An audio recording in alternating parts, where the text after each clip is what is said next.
오늘 본문은 천국의 7대 비유 중에 5번째와 6번째에 해당하는 감추인 보화와 값진 진주의 비유입니다. 이 두 비유는 내용이 비슷해서 쌍둥이 비유라고 부르기도 합니다. 두 비유 모두 하나님 나라로 비유되는 보물을 위해서 자기가 가진 소유를 다 팔아 그 보물을 산다는 내용에서 비슷합니다. 그런데 약간 좀 다릅니다. 첫 번째로 먼저 보물을 발견하고 찾은 사람의 대상이 다릅니다. 44절에 나오는 감추인 보화의 비유에서는 그 보물을 찾은 사람은 누구일까요? 그 사람이 보물을 숨겨두었다가 밭을 산 것으로 보아 그 밭의 주인은 아닐 것입니다. 그리고 그 밭 주인의 종도 아니었을 것입니다.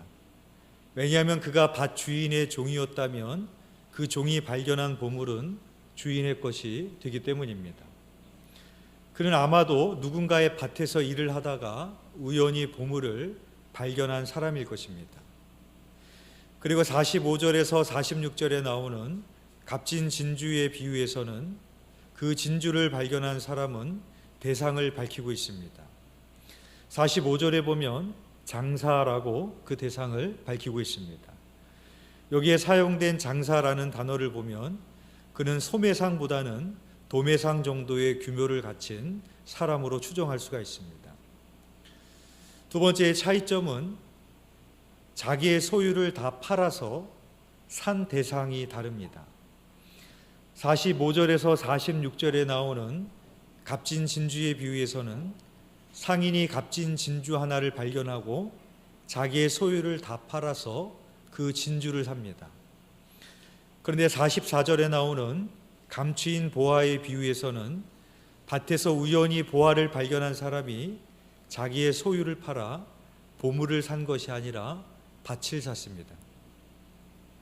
우리는 이 두 비유를 읽을 때 감추인 보화의 비유, 값진 진주의 비유라는 제목 때문에 보화와 진주에만 초점을 두고 읽을 때가 있습니다.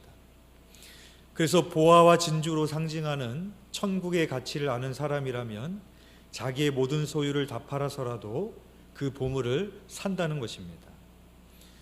그런데 우리가 이렇게만 이해하면 하나님 나라를 마치 물질적인 가치로만 판단을 해서 나의 소유를 다 팔아도 아깝지 않은 것으로만 생각을 할 수 있습니다.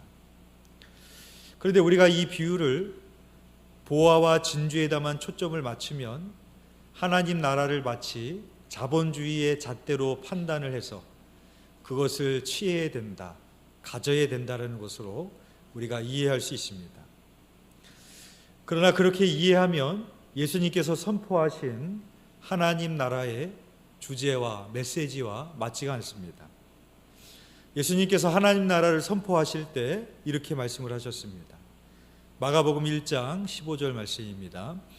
이르시되 때가 찼고 하나님의 나라가 가까이 왔으니 회개하고 복음을 믿으라 하시더라. 예수님은 하나님 나라를 선포하실 때 단순히 하나님 나라의 도래만을 선포하신 것이 아니라 예수님은 우리들에게 회개와 복음에 대한 믿음을 요구하셨습니다. 회개하고 복음을 믿으라는 것이죠. 회개라는 것은 잘 아시는 것처럼 단순히 눈물과 콧물을 흘리며 잘못을 비는 그런 감정적인 행위가 아니라 지금까지와는 전혀 다른 길을 가겠다라는 방향 전환이 회개입니다. 그러면 우리는 언제 삶의 방향의 전환을 이루게 됩니까? 우리는 그냥 삶의 방향의 전환을 이룰 수 없습니다. 그냥 하지 않습니다. 지금까지 나는 무엇을 위해서 살아왔는지, 지금까지 나는 어떻게 살아왔는지 나 자신에게 묻는 과정을 통해서야만 방향 전환을 이룰 수 있게 되는 것입니다. 이 물음 속에서 나는 그동안 정말 옳게 살아왔는가 라는 의문을 던지게 되고, 그리고 나는 앞으로 어떤 삶을 살 것인가, 인생의 방향을 설정할 수 있게 되는 것입니다. 지금까지 살아왔던 이 질문에 새로운 삶을 향해 돌이키는 것이 바로 회개입니다. 또한 복음의 뜻은 유앙겔리온, 기쁜 소식이라는 뜻입니다. 그런데 원래 복음은 예수 그리스도에게 쓰여졌던 말이 아닙니다. 로마 황제에게 쓰여졌던 말입니다. 그래서 원래는 기쁜 소식이란 왕의 탄생이나 왕의 즉위 또는 왕이 전쟁에서 승리를 하고 돌아오는 것이 기쁜 소식이었습니다. 그런데 그 당시 예수를 나의 구주로 믿게 된 그리스도인들이 자신들에게 묻기 시작을 했습니다. 무엇이 나에게 기쁜 소식인가? 그동안 왕의 통치에 익숙했던 사람들은 왕의 탄생이 기쁜 소식이었고 왕이 내려주는 빵과 고기와 하사품이 기쁜 소식이었지만 이제 하나님 나라를 위하여 새로운 삶으로 돌이킨 그리스도인들에게는 예수 그리스도가 복음이었던 것입니다. 이것이 회개이고 복음을 믿는 것입니다. 따라서 하나님 나라가 회개하고 복음을 믿는 사람들에게 임하는 것이라면 이 두 비유의 초점을 보화와 진주가 아닌 보화와 진주를 발견한 사람으로 옮겨가야 됩니다. 그러면 이 두 비유의 초점을 보화와 진주를 발견한 사람으로 다시 살펴보겠습니다. 먼저 45절, 46절에 나오는 값진 진주 하나를 발견한 상인은 어떻게 이 진주를 발견했을까요? 여기서 기록된 장사라는 단어는 소매상보다는 도매상 정도의 규모를 갖춘 사람으로 추정을 할 수가 있습니다. 그는 아마도 좋은 진주를 찾으러 직접 찾아 나섰을 수도 있었을 것이고 좋은 진주를 가지고 오는 사람들과 거래를 하기도 했을 것입니다. 그는 분명히 좋은 진주를 얻기 위해서 할 수 있는 충분한 노력을 기울였을 것입니다. 하지만 따지고 보면 이러한 노력은 그 사람만 할 것은 아니었을 것입니다. 수많은 진주 상인들이라면 모두 다 좋은 진주를 찾으려고 노력을 했을 것이고 진주 상인이 아닐지라도 좋은 진주를 얻고자 하는 것은 모든 사람들의 마음의 공통점이 아니겠습니까? 그렇다면 그가 자신의 모든 것을 팔아서 사들일 만큼 좋은 진주를 발견했다라는 것은 어떤 의미일까? 다른 상인들은 지금까지 이런 진주를 보지도 못했는데 비유 속 상인이 마치 이 진주를 첫 번째 발견했다라는 그런 의미일까요? 만일 그렇다면 세상에서 딱 하나뿐인 진주를 발견할 수 있는 확률은 얼마나 될까요? 아니면 이제야 발견한 진주는 그동안에는 그냥 가치를 모르고 지나쳐버렸던 그런 진주는 아니겠습니까? 세상을 다 뒤져서 보물선을 발견하듯이 찾아낸 보물이 아니라 어제도 나에게 있었고 그제도 나에게 있었고 이미 다른 상인들도 다 알고 있는 것이지만 그 진주에 대한 가치에 대해 새롭게 눈이 떠진 것은 아니었을까요? 상인이 발견한 진주는 자신의 전 재산을 다 팔아서 살 만큼 대단한 진주가 아닐 수도 있습니다. 그래서 다른 상인들이 봤을 때 자신의 행위를 보면서 무모한 사람이라고 생각할 수도 있었을지 모릅니다. 이 비유가 말하고 있는 것은 이 상인이 부자가 되는 방법을 택한 것이 아니라 전혀 가보지 않은 새로운 길로 들어서고 있는 것을 말해줍니다. 이것이 돌이킴이고 회개입니다. 사람들은 그 사람에게 아무짝에도 쓸모없는 진주에 전 재산을 걸었구만 쯔쯔쯔 하며 그렇게 뒷담화를 할지도 모르겠습니다. 그러나 상인은 후회하지 않습니다. 왜냐하면 상인은 그의 눈을 열어준 새로운 빛이 있는 곳으로 삶의 방향을 전환했기 때문입니다. 44절에 나오는 감추인 보화의 비유도 보화가 아니라 보화를 우연히 발견한 사람의 초점을 맞춰 보도록 하겠습니다. 이 비유는 45절, 46절에 나오는 값진 진주의 비유와 큰 차이가 있는데 우선 그는 밭에 감추인 보화를 발견했다가 그것을 다시 숨겨두었다는 겁니다. 그래서 44절에 나오는 동사를 보면 발견하고 숨겨두고 돌아갔다가 소유를 팔아서 다시 밭을 샀습니다. 여기서 여러 가지 윤리적인 문제가 발생할 수가 있습니다. 고대 세계에서 본분을 땅에 묻는 행위는 특별한 일이 아니었습니다. 전쟁과 같은 위기 상황에서 귀중품을 땅에 묻고 피난을 가는 경우가 종종 있었기 때문입니다. 그리고 보물이 묻힌 자신의 집으로 다시 돌아온 사람들은 보물을 다시 찾을 수 있었겠지만 다시 돌아오지 못한 사람의 집에 숨겨진 보물은 누군가 그것을 발견할 때까지는 아무도 모르게 버려져 있었을 것입니다. 그런데 이 비유의 경우 어떤 이유로 그 밭에 보물이 묻혔는지, 그것이 누구의 것인지 보물에 관한 어떤 정보도 알 수가 없습니다. 그러나 자기 것이 아닌 물건을 얻게 되었을 때 우선은 그 물건의 주인을 찾아줘야 됩니다. 그리고 물건의 주인을 알게 되면 그 주인에게 물건을 돌려줘야 됩니다. 그러나 물건의 주인이 누구인지 알 길이 없다면 그때는 찾은 사람이 그 물건을 소유할 수 있을 것입니다. 그런데 이 비유에서 보물을 발견한 사람이 그것을 그대로 숨겨두었다가 밭을 산 것을 볼 때 그 보물은 그 사람의 것도 아니고 그 밭도 그의 것이 아닌 것은 분명합니다. 그리고 그는 그 밭 주인의 종도 아니었을 것입니다. 왜냐하면 그가 밭 주인의 종이었다면 그 종이 발견한 보물은 그 주인의 밭 주인의 것이 되기 때문에 그렇습니다. 그는 아마도 누군가의 밭에서 일을 하다가 우연히 보물을 발견했던 것 같습니다. 그렇다면 그는 보물의 주인을 찾아 이 사실을 알려야 됐습니다. 그런데 그는 보물을 제자리에 숨겼습니다. 이때부터 아마도 이 사람은 앞으로 어떻게 해야 될지 5만 가지 생각이 스쳐 지나갔을 겁니다. 오늘 밤이라도 다시 몰래 그 밭에 가서 몰래 보물을 가져볼까?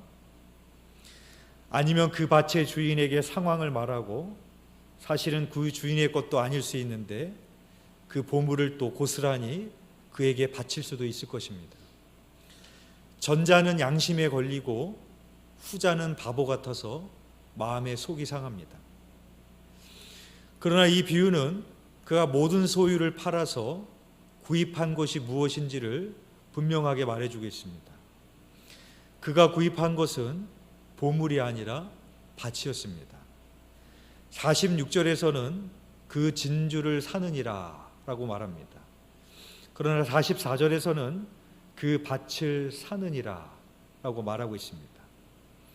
만약에 그가 보물만을 원했다면 그것을 숨겨두었다가 다시 묻어두었다가 그날 밤에 몰래 보물만 가져올 수도 있지 않겠습니까? 그러나 그는 자기의 모든 소유를 팔아서 밭을 샀습니다.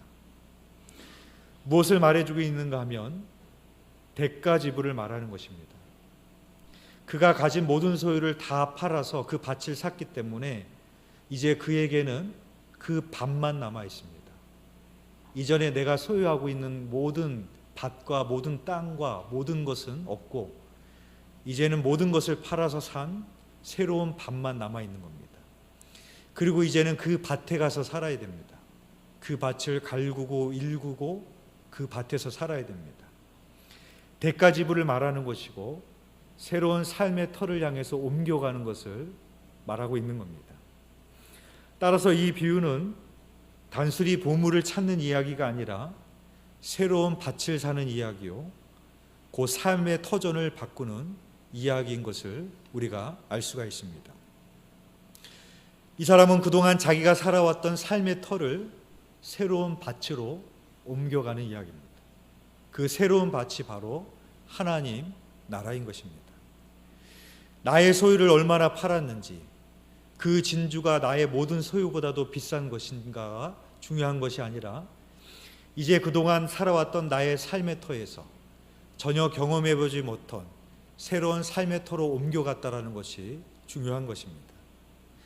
즉 이 두 비유가 우리에게 말하고자 하는 바는 보물의 가치를 말하려는 것이 아니라 하나님 나라에 대해서 두 사람의 눈이 새롭게 열린 것을 우리들에게 보여주고 있습니다. 사도 바울이 다메섹 도상에서 빛으로 임하신 예수 그리스도를 만나고 그의 눈에 비늘 같은 것이 벗겨졌습니다. 그가 전에 예수님을 몰랐던 게 아닙니다. 전에도 예수님을 알고 있었습니다. 그러나 그의 눈이 열리기 전까지는 그는 예수 그리스도를 나의 구주가 아니라 핍박하는 사람이었습니다. 그러나 사도 바울의 눈이 열리게 되었을 때 자기의 모든 소유를 다 파는 정도가 아니라 자기가 자랑으로 여겨왔던 모든 것을 배설물로 여깁니다. 그리고 그가 그동안 살아왔던 삶의 터전에서 전혀 다른 삶의 터인 하나님의 밭으로 하나님의 나라를 위하여서 옮겨갑니다.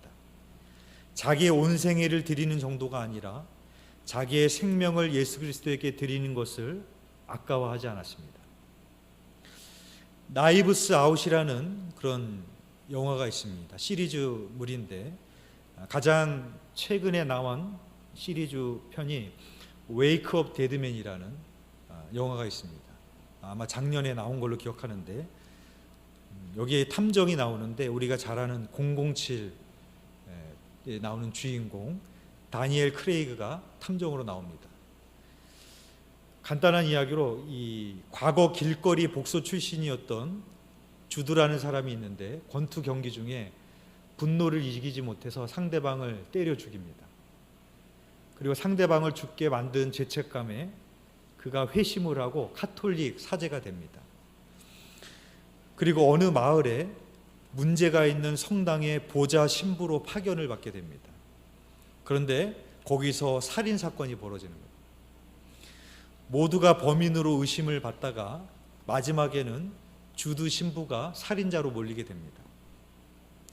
이때 그동안 수사를 해오던 탐정이 마지막 장면에서 범인으로 의심받는 마을 사람들을 다 모아놓고 이렇게 말합니다. 마치 범인을 찾은 것처럼 이야기할 줄 알았는데 그 탐정이 이렇게 말합니다. 저는 이 사건의 실마리를 풀지 못했습니다. 저는 이 사건을 풀지 못했습니다.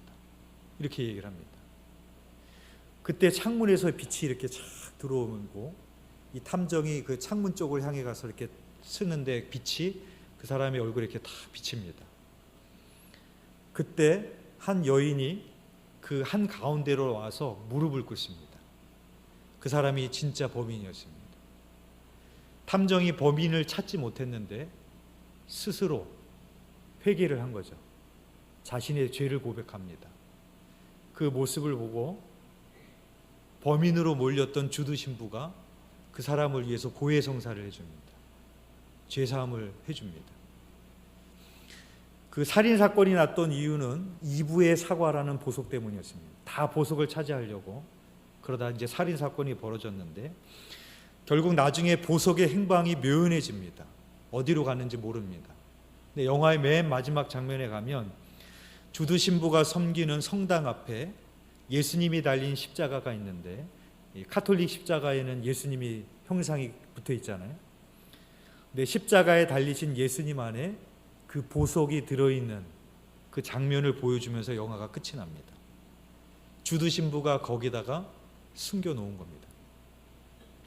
이 마지막 장면이 우리에게 무엇이 진짜 보화이고 무엇이 진짜 보물인지를 우리에게 보여주는 그런 장면처럼 느껴졌습니다. 다메섹에서 빛으로 임하신 예수 그리스도를 만나고 눈이 열렸던 사도 바울은 이렇게 고백을 합니다. 우리가 이 보배를 질그릇에 가졌으니 이는 심히 큰 능력은 하나님께 있고 우리에게 있지 아니함을 알게 하려 함이라. 우리가 사방으로 우겨쌈을 당하여도 쌓이지 아니하며 답답한 일을 당하여도 낙심하지 아니하며 박해를 받아도 버림받지 아니하며 거꾸로 트림을 당하여도 망하지 아니하고 우리가 항상 예수의 죽음을 몸에 짊어짐은 예수의 생명이 또한 우리 몸에 나타나게 하려 함이라. 사랑하는 교회 여러분, 이 세상에서 가장 귀한 보배는 이미 우리 안에, 여러분의 안에 계십니다. 우리 인생에서 가장 잘한 일은 우리가 예수님을 알게 된 일입니다.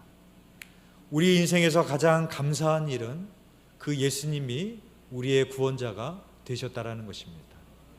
바라기는 우리의 눈이 열려서 예수 그리스도를 가장 귀한 보배로 삼으시는 저와 여러분이 되시기를 주님의 이름으로 축원드립니다. 기도드리겠습니다.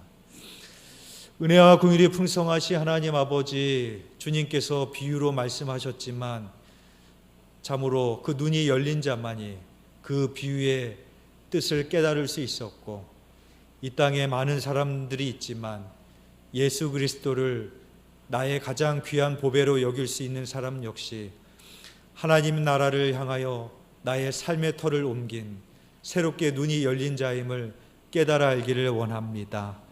이미 우리 안에 계신 그 예수 그리스도가 우리의 삶의 가장 귀한 보배임을 깨닫게 하시고 보게 하여 주셔서 사박으로 우겨쌈을 당하여도 쌓이지 아니하며 거꾸로 팀을 당하여도 망하지 않는 인생이 되게 하여 주시옵시고, 그 보배로우신 그 예수 그리스도로 말미암아 그 인생이 보배로운 인생이 되어지는 우리의 삶이 될 수 있도록 인도하여 주옵소서. 주님께서 우리의 눈을 열어주셔서 지금도 우리와 함께 하시는 예수 그리스도를 바라보게 하여 주시옵시고, 그의 나라와 의를 구하며 그 나라와 영광을 위하여 살아가는 우리들이 될 수 있도록 인도하여 주시옵소서. 감사를 드리오며 예수 그리스도 이름으로 기도드렸사옵나이다. 아멘.